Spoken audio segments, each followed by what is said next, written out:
Natao hisariana ny mpampiasa vola ny plateforme iGuide tetikasa izay karakarain'ny UDBM izy ity nampahafantarina androany tetsy amin'ny trano fandraisam-bahiny Carlton ny mombamomba izany mpiara-miombona antoka maro ihany koa no manohana ny tetikasa araka izao tato-baovao izao.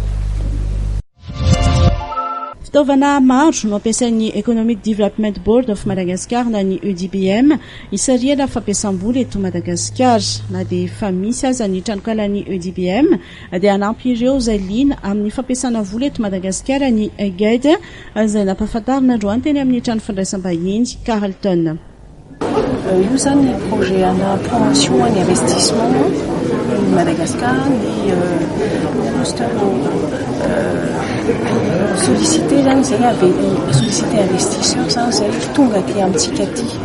dia io site vaovao plateforme vaovao zany mamea information rehetrarehetra momba ny Madagascar. Mitovy amin'ny firafitry ny iGuide any amin'ny firenena hafa ny iGuide Madagascar mba ahafahan'ireo mpampiasa vola manao fampitahana.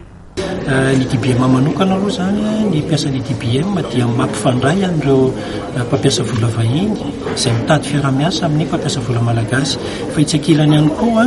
amin'ny tranokalan'ny DBM zao zany dia isy karazana ataoko hoe plateforme anankiray manatsotra an'izay fiaramiasa izay zany hoe plateforme B2B ilay izy zany ohatrohatry ny ahoana fandehany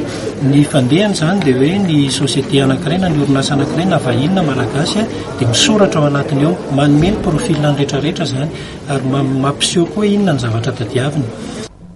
Ny CNUSED sy ny Commission économique pour l'Afrique no nanoana ny UDBM tamin'ity tetikasa ity raha ny fantatra dia mamolavola torolalana samihafa ho an'ny mpampiasa vola ihany koa ny UDBM. Misy ny torolalana natao isaky ny seha-piarinana ny guide sectoriel ary misy ihany koa ny torolalana isa-paritra na ny guide régional efa vita ny anivakina karatra ary eo an-dalana kosa ny any Antsinanana.